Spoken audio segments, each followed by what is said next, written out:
saved, people are restored, people are blessed. Jesus said, I am the way, I am the truth, I am the life. Are you lonely? Looking for the answer? Join us daily at 6 p.m. only on My TV. That the pastor should rise to a level to become a strong man and a servant of God. Amen. Hallelujah. Ni sambula binaka na turangan na marama dorbo ng konelewa sana tininga ba ni don banua. Nimbula binaka na turang bale na marama bale. Nimbula binaka na bilu takin na pamatentu. Sa nung leda weekend na nabi sa sokolo tuba Kristo kemuni keda ng gasilebu kemuni ni tal gase ni sa bula binaka. Binaka bole mo muni daw toko na may na program binanggo na kuspeli. Wetu City kena pagaruay na ono na kaloko na kabi. Endo lako talito nga may nabi singa tambu nioti na bakasingalebu may narua kinatolo. Binaka bole mo na bako tukutukut kumay. Binaka bole mo ng girmay.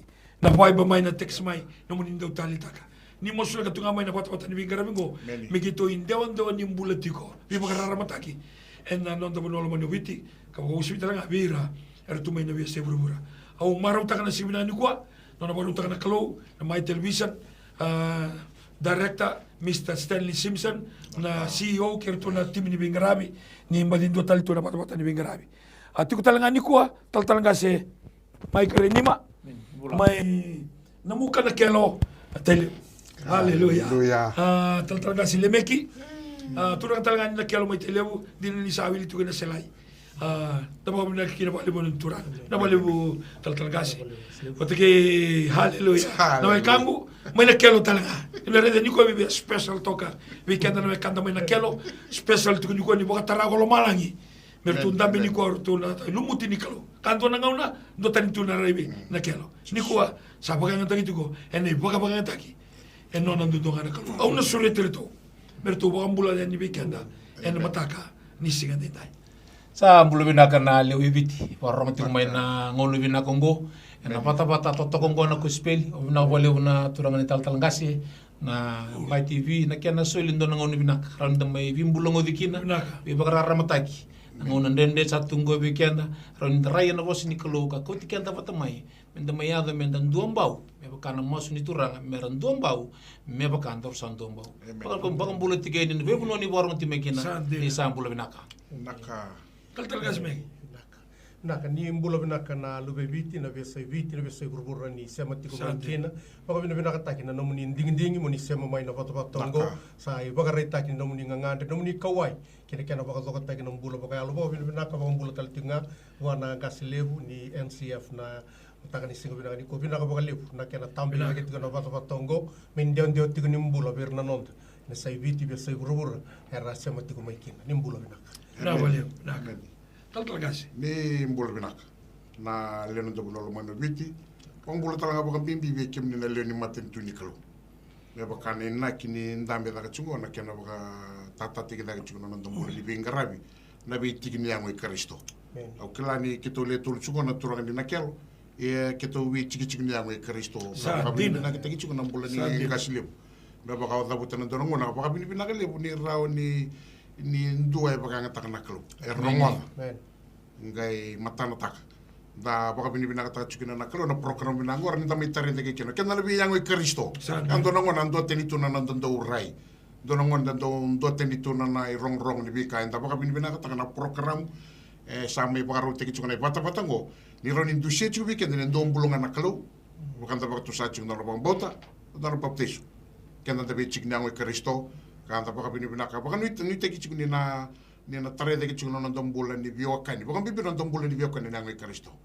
na singile buni simna ni ko ni kalungata na buguni bota nda baka rote kina na singile buni simna Bina wale bu kem do ni talaga se baka do tale usaba ka bulan ni na sanetini ka bani no no na tibu mai lau o no toa ngai dambe da mai mai lau mai da konrobe mbua ke maduata tako so mai kira wata ke mba na dawiri sanandua mai na sana mga turangon nanro nga bata kina bosa seru bata kina mosi dambe berto no mekango mai dake na tasiri taile mo bata kira watako sa nilo mai biti siya nga mule dabe bikam domina kadabu na sauda ni sambula binaka binaka baka lebu na bi korkoro binaka lebu na muni do toro tu nangono binaka ngo muni do dambe ka parongo damai na bitalo no kaya ngandina nonda bitalo no taka na kanikalo To dabiti ko na beitik ni amo. Amen. Na beitik ni amo. Me baka nga ni dua na lingan ay aba. Amen. Do na sere kamira na ibaba ko sa dabiti ko ni kuha. Ni sona ko na may baka nga tagitu na duin lotu. Duin lotu. Ni beri tu taratu ko na ultangan da taratu may siko na baka binakay. Itu tu silo man da baka lilaya sa nungo. Amen. Ni sa tukuni na lotu. Gay tukuni tal na duin lotu. Nindare den baka sengat tokan nindo don. Na laman mundo ray na natural. Na kau bambutan na libnango na nando tuku na enda duindi lotu. Iyo enda tunbongo nda ngarawchunga endo na kalu. Amen. Ya una nunggurewe sianga ninda duindi lotu. Duindi nga nangauna nandina paganduri na kalu. Dare da nangauna tumanda di tukumay na lotu katolika. Asa sudu ni songo lotu mai na ibola tambu casanga ingai menangona be tamba yang baki nangone bakan duria kina nakalu endo nandina asa tambongo se tanggusi bakamanda na lotu katolika nangona membasi ka kina na reformation apa madala tu na turangan na bishop na singa bidongo madala ta tiu ko nangona mai tika wugina na reformation ya endo nandina bakan duria nakalu Jina ningi na tuna bango ni tawasi iyo endo nga nandina at tuna bango matinuda that just say live by faith. Bata Samuel ako tu saya litu ya baka sa ndadakada kami sali antara otek na nambula.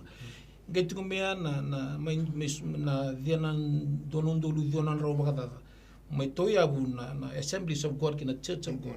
Ro baka sukali sumay na speaking in tongues bataki na healing. Ya enduri nandina donon na sangay tu kan lo tingir sianga. Nakalunga ya bakang pula cukup main nandina ni kau tadi kungani lagu boy metasi benar benar benar kata nakalu. Karena ngobikan namai lagu mana celebrity lutuni wow lagu mana Katolika rumit cukup sangkai basikan don ngona ni CMF basik every home tu mana basikan vi mata lutung ko sangkai all nations basikan New Methodist bakang takat cungan aku don ngona bakang durian don nandina. Meroni kota menambula nonen lagu nakalu.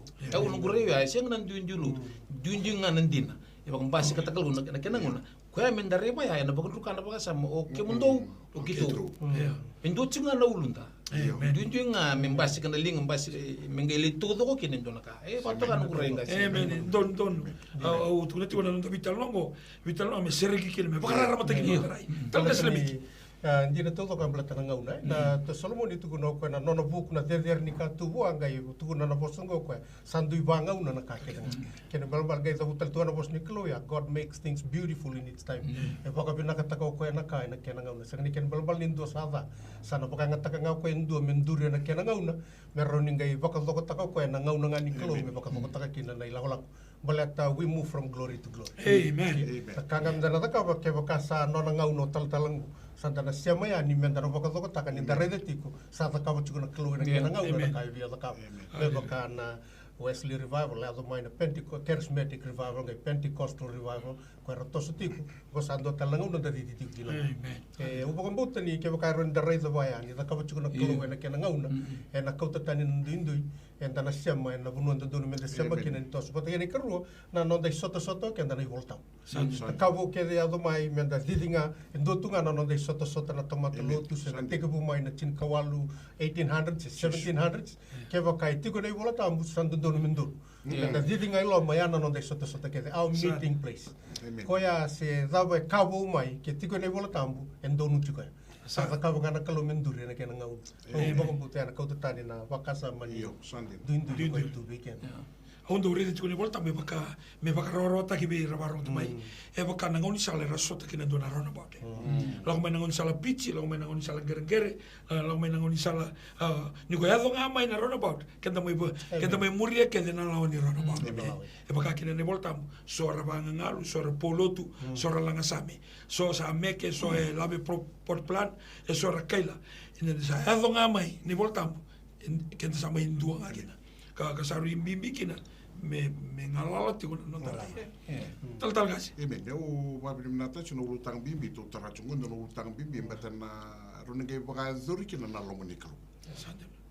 o kila ninda be chignya gonda na bia mosula chuno lomoniklo yendo na kai re chuno ngoni niko nindo enduri endo tale ndusia se boso baka data se baka lewa ondo tukulo baka ni kento na ibola tamunda baka ngata ko kena ngone ibola tamu ngono nantana lutu wa Kristo. Sandono. O kenda na pa Kristo, o kenda na pa kambota na lia tamata mena luini kalu, na mati, na tu de katali, na na nama kital chungo, na listan. Le pa kai tungli kenda ne bolta, mo kenda kon debi chignya.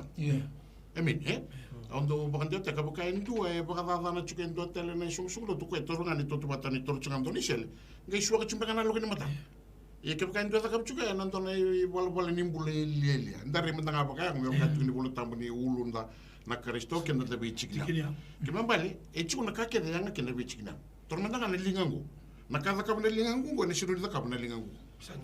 Na lingangu ngo kenda nda klani ndo nga mil ndele kana ko na torongango ena milasar kena delengan sa natural tunga sino ni baka ngatango ko ngonda kila indum dum kaka kembali na be kake di baka tumbur na klo dona ka me mata te bi kenda be baka ne to bitan no chungo kenda da bi chikni ango todo semper mentanga mina lo kenda da bi okani to kenda na kaiwich semper mina lo kenda umani to na bu se chin kawa sa tu makau tu na bi okani kona na kita na kalo me baka todo ko takatali kena nambula na biokan o kenda menanga ni toki kenda satura tu na biokan unsal ni biokan na muka namba bide kam ni total sama buna itu betul singa sa tu sana sekatan na vitala lo ya na muka ngo o na muka mai o tal tala kulibuso enta na reda na nda bi korkor menanga e sona ya den bi korkor to bate da bitu kun chuna biokan e na la lo embite chuna kalo enta kai rede chuken donga komi baka se kenda chungo na tebur nga kusang kemi sanga chuku kemendor me village ere daki na nede ni kalu kontor ngara ndor kala se ninda dabuta ninda da nanda lutu pa Kristo ge soni bala bala ni bulenda da kaba e sin boka ne voltan kon na ya bunde nga ndam kino kon lolo amen keto to mendur chuku na buleni ni nonda to bilo man nonda to lo man keto to na da ni kalu keno nonda te be bari ta chuku ni beira era sar chuku mai na bi matalo tu kenda ndoanga na bubal ndoanga na kenda isoro Warin doni sor ni metodist doni sor no to na worship center men dono to sor sanga endo batanga na non de sor se wesele se o katolika se o kabitu se da endo batanga na non de sor quando no dur kine lo male ke mambale me te bungo no tangeni me chubi kenda na bolle non de birre de mandanga nyo kenda endo chunga na bubal sane una bolle butal talangasi haleluya bernte buno to bital no abate ngona enduanga na lutu Saruto me kau jisu en andela ni watungo au na taraki na nongu iso na lotungo na lotunga jisu sanga me ndindinga na bitamba ni were ngo e koma na boso bakalau na ngure dai ki ba musakala ndo da kana were ndo na were na kawai ndo na sana ubi na wa sorbulo sabanga tagoti na tabio kana kumala sorbulo na kakana ndo ndo tunga na were ndo tunga na kene toke ndindinga na bitamba Ninda lago mai na lo mani lotu jisu e via pa toka na kene reira ye ke mbale nduanga na lotu ni de sa tukuna Christian bi o manda ke baka ni unduri lake pasta atulono ni unduri lake ai sin ndo me kuni baka leuna ade ni lotu lo mai e kuni na matentu ko reputaka amen ni unduri lake ko ani kero na lo kitawni na tamata na mai kero italtale Kristo na nero matentu se ko na matentu ni kalu na ka kero tuta ka toto bata endindi na soko lotu me bata ki kento ndam tungo e bana soko e bana ministry duanga na lotu jisu ia e batu na bitamba na tumai ndam tongo ke mbale na bibu ki sanga ki bikata inda tonda mitingo tu na ka tondu indukina ke baka dona circle ngo representa kana ni Methodist the whole na kartulu tatapa o cha nda total ngo kito ni membimbi wata bango na circle ngo mervinda bodi chukuna kaida ndindu kina yentuanga na kana utu ni ka kwenda toto wata kete kina fundamental ko ya menda baka libuta nandundu but ni nandundu tikina ngo nalinga ko na jini ron le yaba ko na yaba na sindo ni mailinga sena ndalinga mele tutal me ki udum sa tul tuna udum sana relas yo ni bangona ni dona kay manata me nam bukum ni avamu ni mabomika ena tangi na mim ona tangi balate na butu atara me ga sini runo wasatanya sini tangi na me tangi na mim dona itabi yo no ni tabi tukuno ko ni sa dona kay mus kala kina kona kako kenda tu mate kina ko nya warta na karistongo nya alia tamate ko ya sono ngona kenda ngula ka tu ko na kana fundamental nangai meja wana kaida dundu sanda ngai bindus endo do menda meja e na kanda toto batakina kada toto batakina ie tu na kanda dundu kina balta na bunu enda dui kadi kanda kina kalu en local church na tala ko na no da bunu balta ya ngatala ko ko ya e na buku dikena ba ko ko ta ki na toso ni amo to ko toso ni amo ya na kena pakala ta ki me muri na lawo e bo tu na non ta toso ti ko ni register endo songo songo lu tumbelatea me so taba kina nangangan ni matentu io indo chungana inda no mendu tu ngana da for those reasons hallelujah sarga na ibon na dingin na kau bakasa magi sante but we can choose not to think, we can only choose what we think about. So when focus kin not bakasa una rede chinga ron dundu bakalilai ye una bakasa mataka una kai ki tu batagi sante bimbi ndina minta boro betana tebo re no nga sau bindi mai anda focus en dundu anda kreda dundu kan sing reda na yalo lo le kunin dan domba nga inda don matai balu ndo batana balu nda balu kendare sa dora kana no na buku to na teboro no na baga leuta toka me kako ni da tosu kiliu se da matua baga yalo balta ni da focus tu na no da duindi kada sini focus na kai no dolu meta tora meta bango meta matua da ke baga yalo e vei Kristo me kako ni da focus baga lebu e na duindi orto ya orto da kabatuga e da kuli kawai ka da kawai takatiko na kai da tutu bata kina se ko na Kristo Omo dari singa nunggu barong tiko be yaci piso. Nana pa madala tiko na panu matin tu kena lut. Tora kana nunggu gai tora rawa na pa. Kla libu nunggu kena ndore tu ngara katolik kan nunggu ten tu nondara ya mena kandar ngoa mena.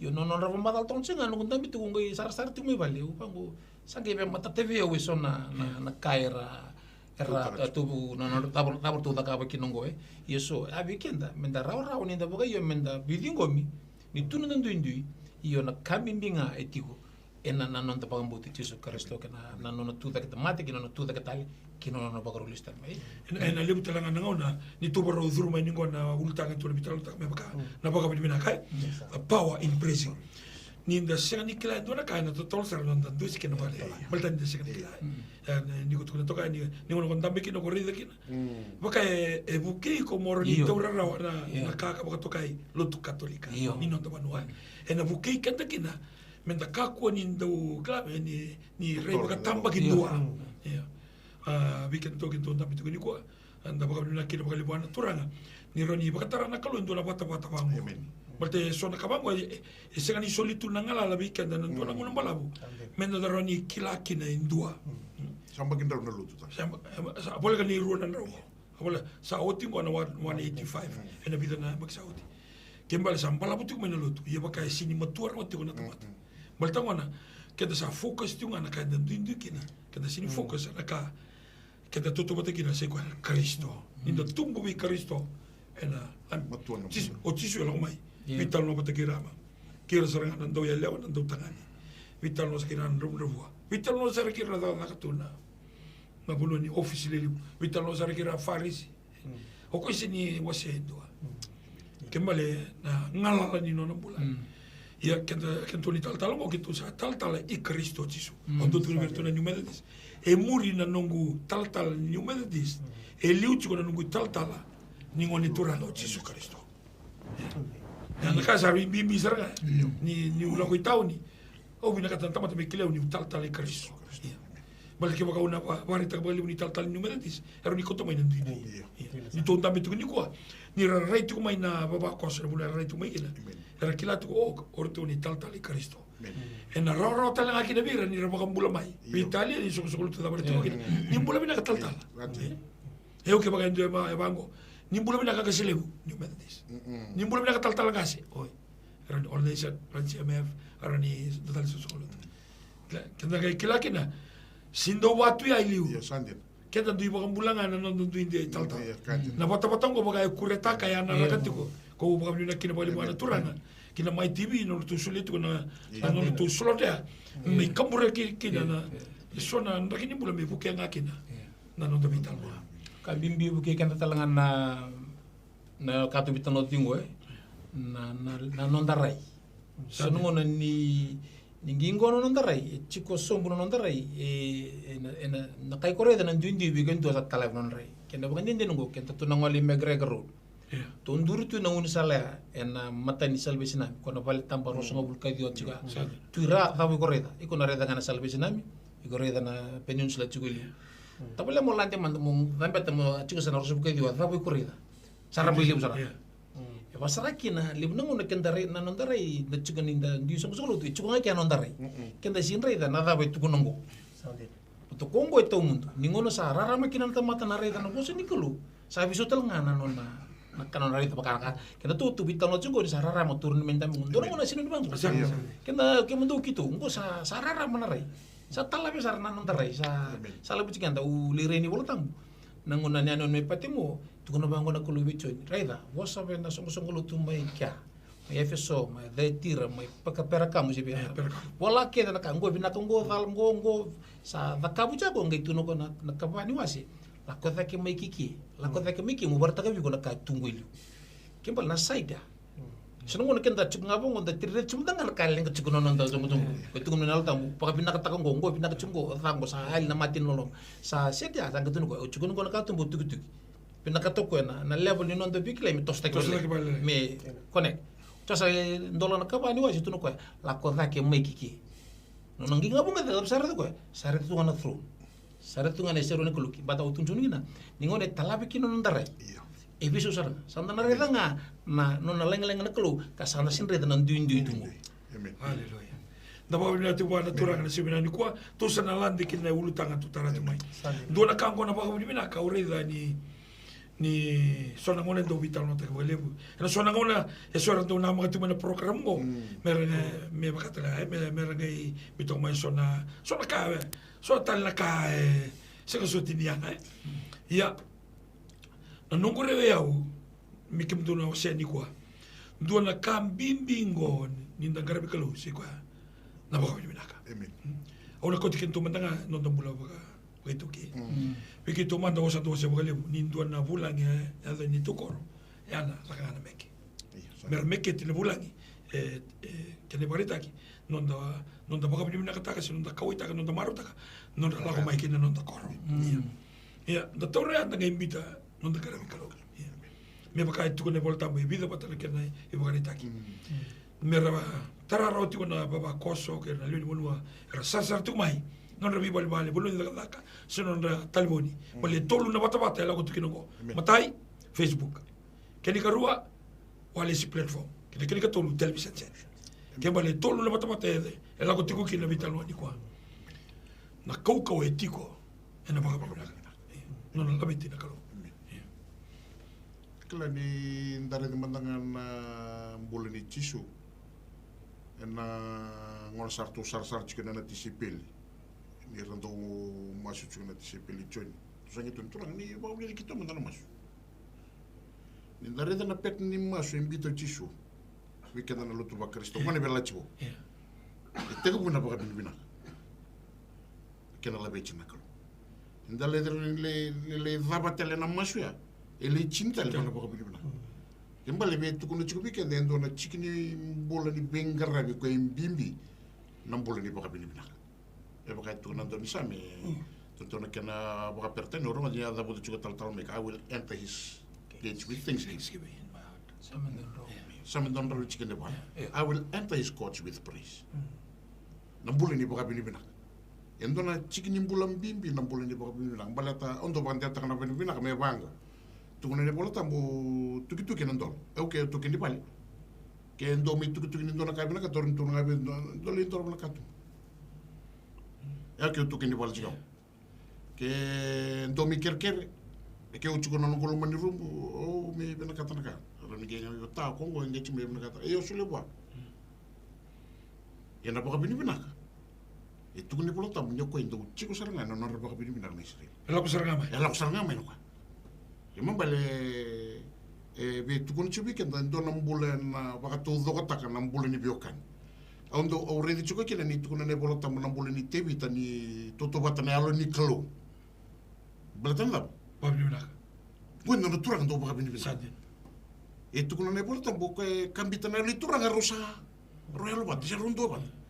Kemal saruta me dabutan na bola tambu balik si tebita ni toto batan na ni kalau batan dap ni turang do baka bili na kemal kalau santo siro butu kan nonon bola ni sana siro butu kan nonon bola sana toto bata sana 3 mene pisau non rakini bola ton sene bola tam the Lord is spirit where the spirit of the Lord is there is liberty there is power to liberate to deliver to sanctify kona ko konda bena kada chuko Ronald Gilol, yan napakapinipin na nga, wala malang yung sura sa ini suru mana kalau suru batami kena nona yuku suru batami kena nona biya porta sinira oni ko wasia nakalo kina nona warai ni sati ko nga nakalo nakake na yarangele to kembali sarui kamimbi kemani tu ritongo sarui kamimbi 6 bulan ni baka na meron ni chiko kina oko kena lengaraba amen ondo wando tawango nanggarabi kalo esenga ni rongo bunao ondo wando nanggarabi kalo esenga ni Bible study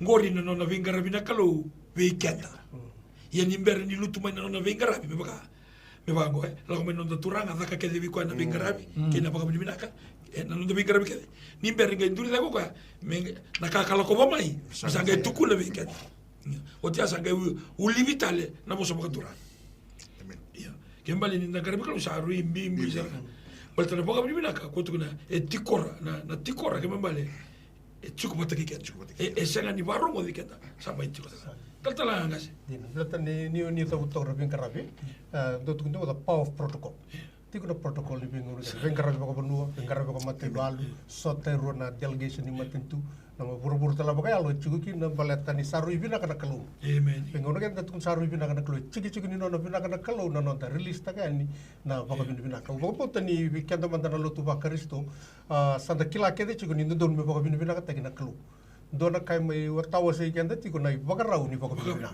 blate so sau so baka ngata kana ni ngir so langa ta baka series Ernam bunda liur langa taka baka sami. Era soer da butanga baka bosa sar nanuma santa nanuma kaya nyo koe sa tiki ni baka bina koe tiko bu maikin o baka bina kan ni kau tu mengas li una duindu yo koe toko bikin. Koe koe ndu trigger taka koe si abola tau koe na duindu. Ya na baka ubari taka toka bimbingo. Nda teke chiko lo mana vangangal. Chiko talangai kia na turungan ni mat. Chiko talangai kia na bosa mini-mininga. Chiko talangai kia na ya ninggir-ninggir bitu ni baka tangi roda bidra mata sa tur tu sa to na turang ta kira baka tangi bitu ni baka tangi nan dona nga una sa ya baka libu na nga unango kaya tiki ke na meke ta kana klo era to ke ki mbelet sa turung to kaya na etiki ni Vingarabi na baka binibina senga wala nga ni tangkarabi kin na klo ndakila na ngono boso baklo ngate kirto kin na lubiana check up na isireli to o check up isireli to manda Doberto ya dano Judah is praise. Sabuti to ko na praise na turangango kenda bia lako baka titong peno bugunin dinango kenda na sarabo ko e bagarita ka to ko nyoko endor matani tu baka tegi ko endor matai balu baka tegi ko na ngau na when Judah comes into the scene there is always victory. Bengo na kede ni lako mochut na baka tegi bu basa ngulu ka tolu sale sianga to kana kaka na mai na buno kena. Na buno abos baklo ngata kana klo tu kuna bia para mono li baklo ngata gi ko kya. Sabere ya kyo koe sa rawu singa tu na bunu. Sa rongo bagi tiko nga ni tiko mai ichipita na kakan. Iyo sangai tuku no check-up. Mendo sa na ngole talman sa tuku sa dona vital no iki ame sa listan. Ngai vango na vos sa nechut. O koe tiko lewa tiko na kakan na mai ichipita tuku no koe. Kito kito kako ni ngolen. Me kito koto ya ni na tadi kito. Sanga ni ngona roro vi check-up po ya. Mbaleta no na ngoni ni toko nuitaki. Sana wakaro release teki koe koe mena ngole. Iyo, he got no choice. Nakaka na mele komai. Sa tuno ko siya, sa singin raw sarga ni ko tiko sama tio Joseph. Mo ngay beauty pencha min talamela ko sa singin raw. Kay turunduri kya ochuta, kay tuko no chuta. Kay baka wili ka to na ba tiko basal ko to la turo ka. Send me with the boy. Ngay guarantee ko turo if I go with the boy, una li lesu mai bata kay nakakana and I will bring the boy back. Nongu o baka binibina ka na itutungo kakuan din baka lewan do na ngauna ni baka do na baka binibina because as I release na ngauno release takin na baka binibina sa lenga da tungo it's a guarantee aule ngole mbaka na roni vedala ti tunang bulalo mani mado sa duren lo mani balilo tu langa tumbaka na sere roni sere le butunga ya mengu me undolu mai me sere tagatu se langa tiko thank you Lord sera make tagatiko na klo I'm ready to join that mlatau klani ngono release kinaya Tukuna Judah, I go and I will come back with the boy. Tukuna sarga ko ano po siya, I will come back with the boy. Na wale na turangan marama dorbo kina ngone lewa non da program mo binango na kuspeli we singa tu city kina baruai na ona na kaloko na kabi. E na rua talanga na kaloko kina tolu e na singa tambo. Me adawa na non da ngau na kataraba. Bin na ka lebu na siya matumai. Like us on Facebook of My TV and share to your friends. Me adawa na ngau na kataraba. Ni kalau binakatiko, vi bagaruta kitiko lo malangi no manimbula ando dua e na singa binagwa. No matiko. Jesus. People are saved, people are restored, people are blessed. Jesus said, I am the way, I am the truth, I am the life. Are you lonely? Looking for the answer? Join us daily at 6 p.m. only on My TV. That the pastor should rise to a level